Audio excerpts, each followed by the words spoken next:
नक्सल प्रभावित राज्यों के साथ केंद्र की बैठक। जातीय जनगणना पर बिहार में नहीं थम रही सियासत, तेजस्वी के पत्र पर सत्तारूढ़ी दलों का हमला जारी। संयुक्त राष्ट्र महासभा में पीएम मोदी का संबोधन, पीएम ने भारतीय लोकतंत्र की बताई ताकत। देश में कोरोना के खिलाफ जंग में बड़ी सफलता, टीकाकरण का आंकड़ा 85 करोड़ के पार। नमस्कार, डीटीवी भारत में आपका स्वागत है। मैं हूं पूजा वर्मा। शुरुआत करते हैं खबरों की। मुख्यमंत्री नीतीश कुमार की मुलाकात आज केंद्रीय गृह मंत्री अमित शाह से होने वाली है। अरसे बाद दोनों नेताओं की मुलाकात होने वाली है, लेकिन शाह और नीतीश के बीच ये मुलाकात 1 to 1 नहीं होगी। दरअसल केंद्र सरकार ने नक्सल प्रभावित राज्यों के मुख्यमंत्रियों की बैठक बुलाई है। नक्सल समस्याओं को लेकर इस बैठक में व्यापक पैमाने पर चर्चा होनी है। नक्सल प्रभावित राज्यों के मुख्यमंत्रियों की बैठक में भाग लेने के लिए बिहार के मुख्यमंत्री नीतीश कुमार शनिवार की शाम दिल्ली पहुंचे और रविवार को केंद्रीय गृह मंत्री अमित शाह की अध्यक्षता में यह बैठक होगी। बैठक में नक्सलवाद की समस्या, प्रभावित इलाकों की स्थिति और वहां के विकास कार्यों को लेकर विस्तार से चर्चा होगी। आपको बता दें कि बिहार में फिलहाल 10 जिले नक्सल प्रभावित हैं। इसमें औरंगाबाद, गया, मुंगेर, जमुई, कैमूर, नवादा, लखीसराय, बांका, रोहतास और पश्चिम चंपारण जिले शामिल हैं।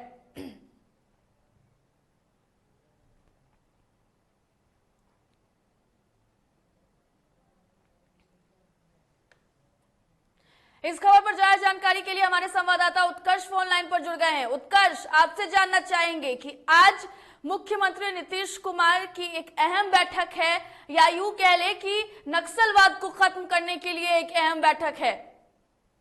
नीतीश कुमार बीते दिन ही दिल्ली रवाना हो चुके हैं और आज भारत के गृह मंत्री अमित शाह से मुलाकात है और तमाम ऐसे राज्यों के मंत्री मुख्यमंत्रियों का अमित शाह से मुलाकात है जहां पर नक्सल प्रभावित क्षेत्र है। बिहार में भी ऐसे कई जिले हैं, कहा जा सकता है, जहां पर नक्सल प्रभावित जगह है, जैसे जमुई हो गया और बिहार के जिले हैं। ऐसे में लेकर अमित शाह से आज मुलाकात होगी। मुख्यमंत्री की कई बातों को लेकर चर्चा भी होंगी और कल वापस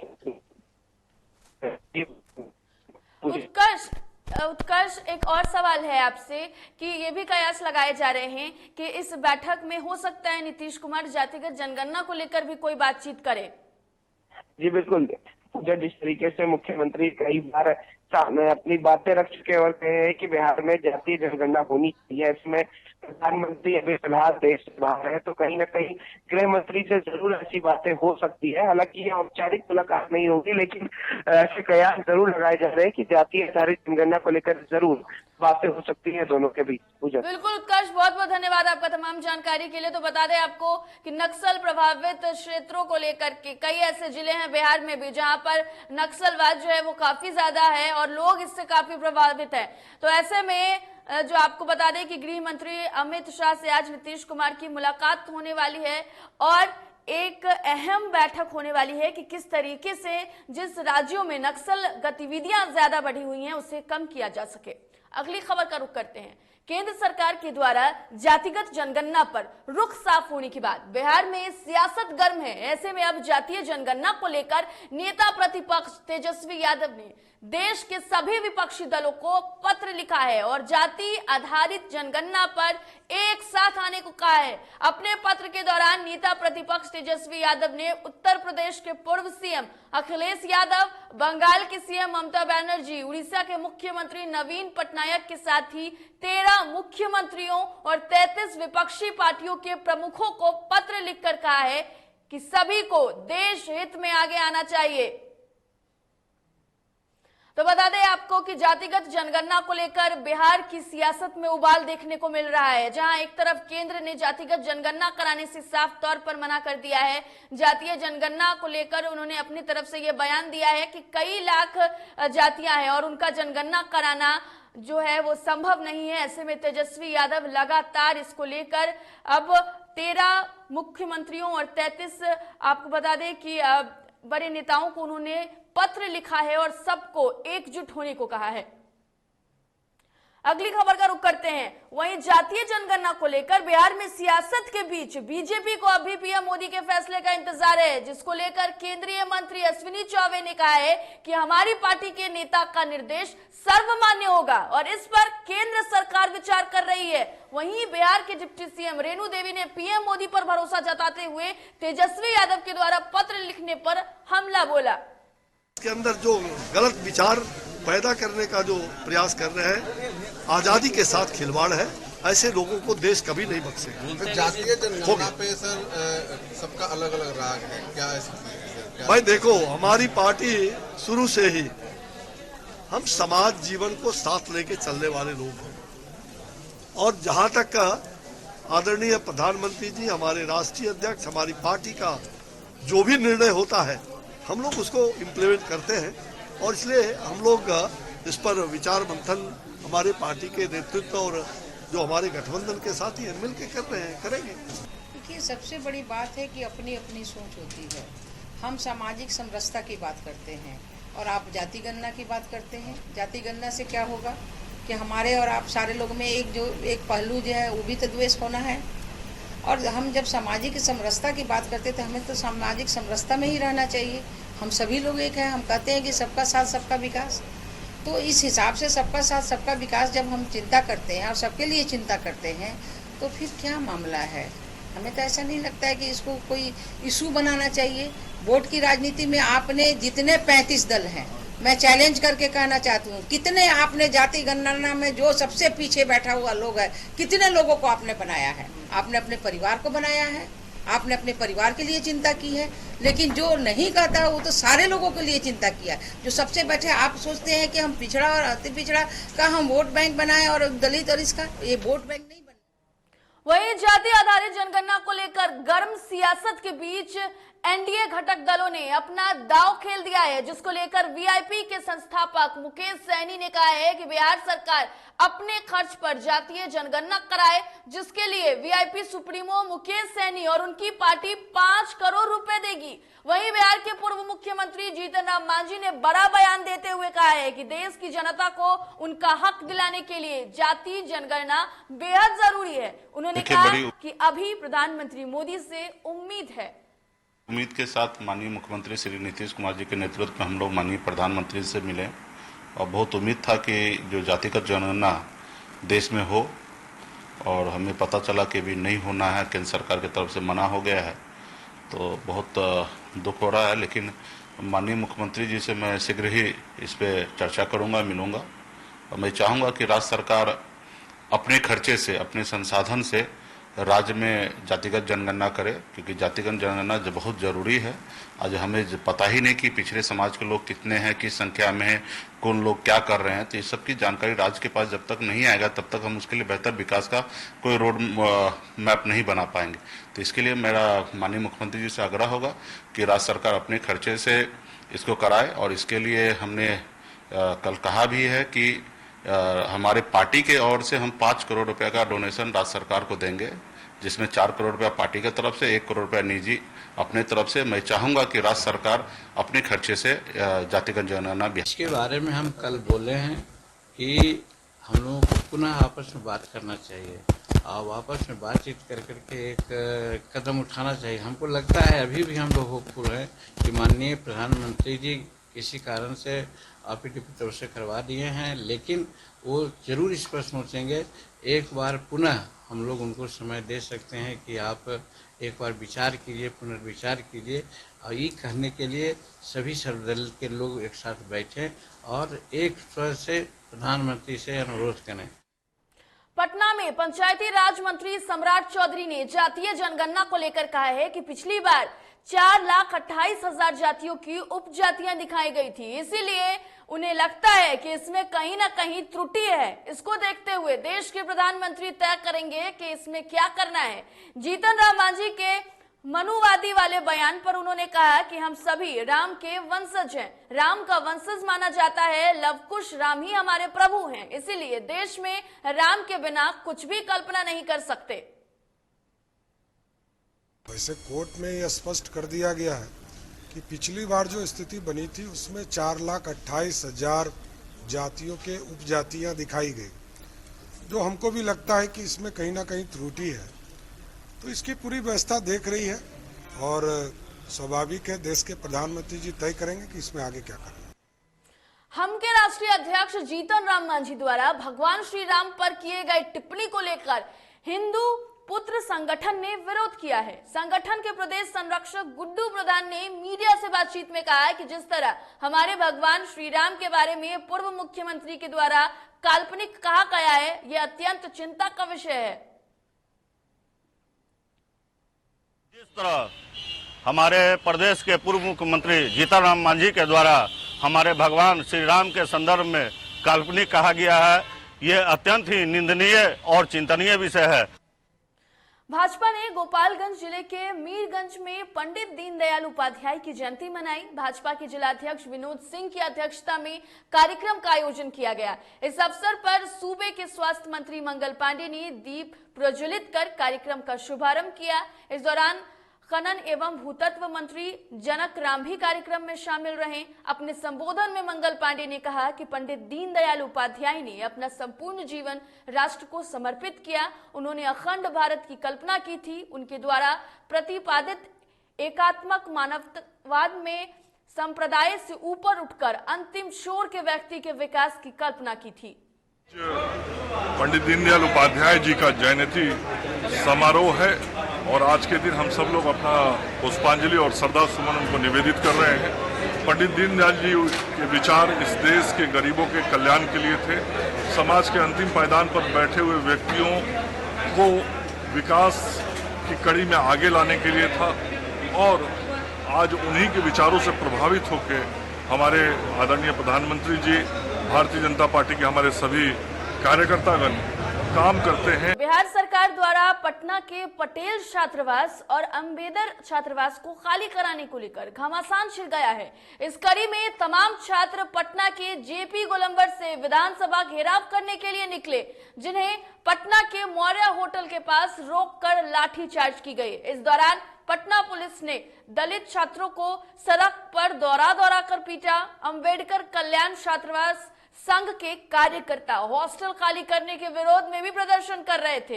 इस दौरान पुलिस ने प्रदर्शनकारियों पर लाठीचार्ज कर दिया।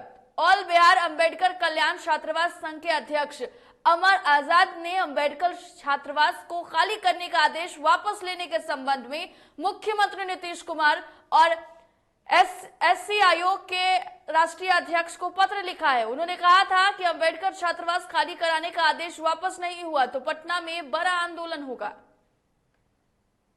ये हम लोग अनुसूचित जाति जनजाति अम्बेडकर कल्याण छात्रावास के छात्र हैं, जिसका विभिन्न विश्वविद्यालय में परीक्षा का आयोजन चल रहा है और बिहार सरकार ने छात्रावास को खाली कराने का आदेश दिया है। पहले पटना जिला का हॉस्टल को खाली कराने का आदेश दिया गया, उसके बाद पूरे बिहार के अम्बेडकर छात्रावास में जहां 10 से 15 हजार छात्र रहते हैं, आज वो सभी छात्र बिहार के प्रत्येक जिला से पटना आए हैं कि अम्बेडकर छात्रावास को खाली नहीं कराया जाए। ये तुगलकी फरमान है और हम ये फरमान को नहीं मानते। समस्तीपुर में पेट्रोल पंप मैनेजर को लूटने वाले 4 बदमाशों को पुलिस ने गिरफ्तार कर लिया है। बता दें कि बीते 14 सितंबर को इन बदमाशों ने पेट्रोल पंप के मैनेजर से 2.5 लाख की लूटपाट की थी, जिसके बाद से वे फरार चल रहे थे, जिन्हें पुलिस ने धर दबोचा।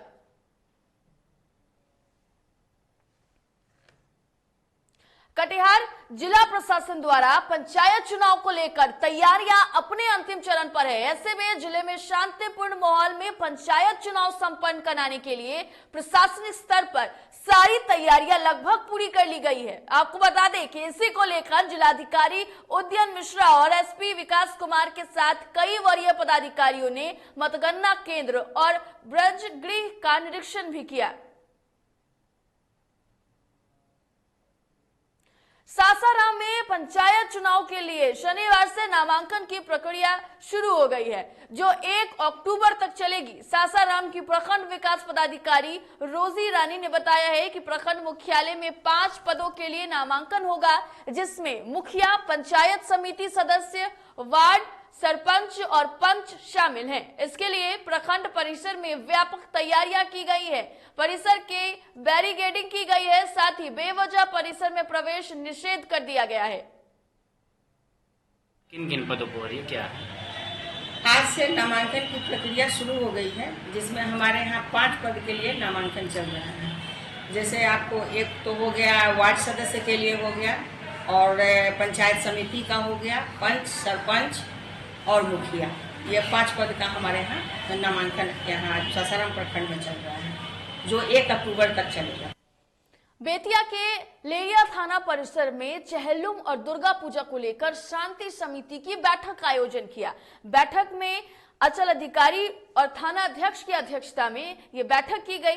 सीओ ने बताया है कि बिहार सरकार के आदेश के आलोक में कोरोना गाइडलाइन का पालन करते हुए अपने पर्व और त्योहार सादगीपूर्ण मनाना है, और इधर डीजे और अश्लील गाने बजाने पर सख्त निर्देश देते हुए उन्होंने कहा है कि किसी भी परिस्थिति में डीजे और भोजपुरी अश्लील गाने नहीं बजाए जाएंगे। जो इसका उल्लंघन करेगा उसके विरुद्ध कानूनी कार्रवाई की जाएगी। सासाराम में DRDA सभागार में आगामी दुर्गा पूजा को लेकर शांति समिति की बैठक का आयोजन किया गया, जिसमें सासाराम डेहरी के अलावे विक्रमगंज अनुमंडल के तमाम पूजा कमेटी के अधिकारियों के अलावे प्रशासनिक पदाधिकारी शामिल हुए। इस दौरान सरकार के गाइडलाइन का पालन करते हुए दुर्गा पूजा मनाने का निर्णय लिया गया। इस दौरान जिलाधिकारी और पुलिस कप्तान ने कोविड को देखते हुए कई दिशा निर्देश दिए।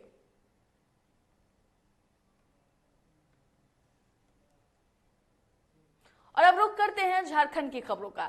दिल्ली के रोहिणी कोर्ट में शुक्रवार को हुए खूनी वारदात के बाद पूरे झारखंड के न्यायालय अलर्ट मोड पर हैं।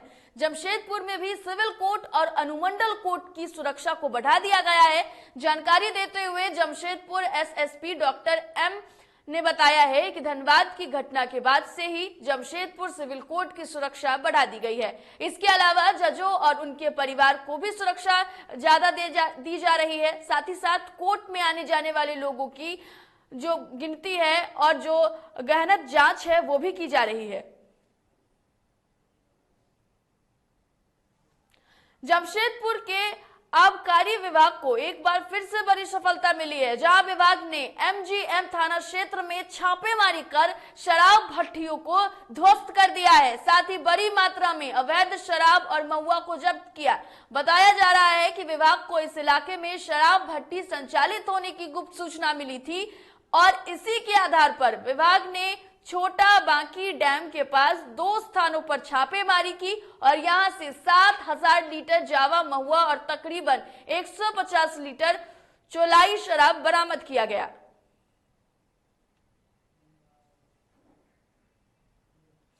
उत्तर प्रदेश के आगरा में पार्षदीय विद्यालय में फिल्मी गीतों पर डांस प्रकरण मामले में डीटीवी भारत पर खबर दिखाए जाने के बाद हरकत में आई प्रशासन ने कार्रवाई करते हुए 5 शिक्षकों को निलंबित कर दिया है। आपको बता दें कि अचनेरा ब्लॉक के प्राथमिकी विद्यालय में फिल्मी गीतों पर शिक्षिकाओं द्वारा डांस का वीडियो वायरल हो रहा था, जिसकी जानकारी के बाद खंड शिक्षा अधिकारी ने इस पर कार्रवाई करते हुए BSA ने कार्रवाई की है और निलंबन किया है।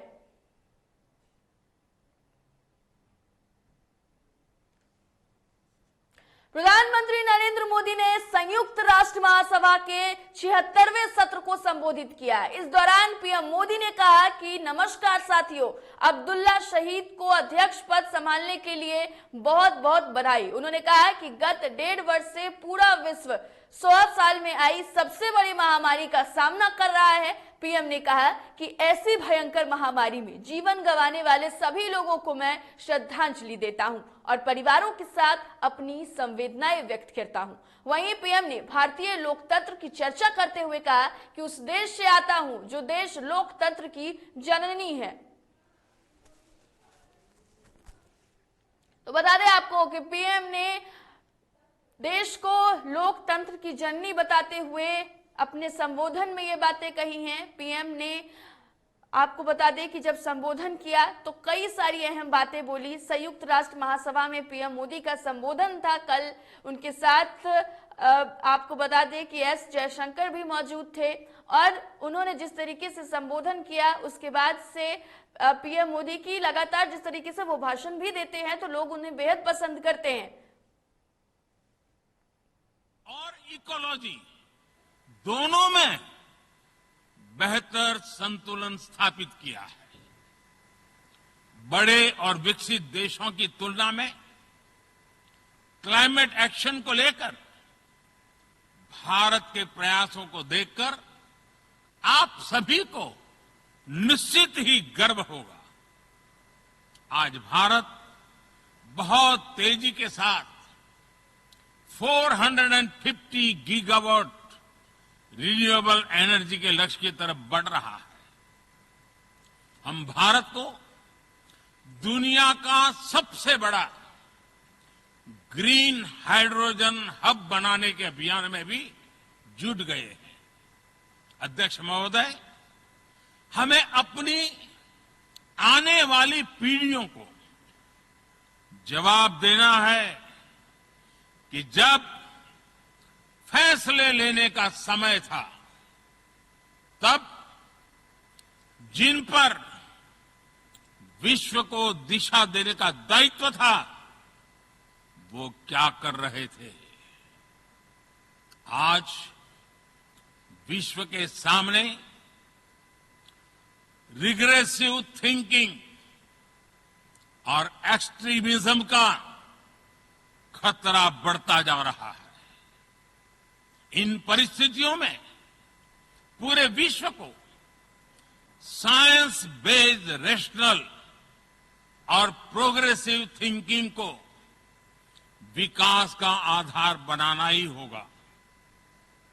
साइंस बेस्ड अप्रोच को मजबूत करने के लिए भारत एक्सपीरियंस बेस्ड लर्निंग को बढ़ावा दे रहा है। हमारे यहां स्कूलों में हजारों अटल टिंकरिंग लैब्स खोली गई हैं, इंक्यूबेटर्स बने हैं और एक मजबूत स्टार्टअप इकोसिस्टम विकसित हुआ है। केंद्रीय स्वास्थ्य मंत्रालय ने शनिवार को बताया है कि कोविड-19 से बचाव के लिए चल रहे राष्ट्रव्यापी टीकाकरण अभियान के तहत टीके की 62 लाख खुराक दी गई, जिन्हें मिलाकर अब तक देश में दी गई खुराकों की संख्या 85 करोड़ के पार हो गई है। मंत्रालय ने बताया है कि शनिवार को टीके की 62,42,122 खुराक दी गई, जिन्हें मिलाकर अब तक 85 करोड़ 54,78,279 खुराक देश में दी जा चुकी है। वहीं शनिवार को टीके की दी गई खुराकों की संख्या और बढ़ सकती है, क्योंकि अंतिम आंकड़े देर रात रिपोर्ट को संकलित करने के बाद ही प्राप्त होगी। तो फिलहाल इस बुलेटिन में इतना ही। देश और दुनिया की तमाम खबरों के लिए देखते रहिए डीटीवी भारत। मुझे दीजिए इजाजत। नमस्कार।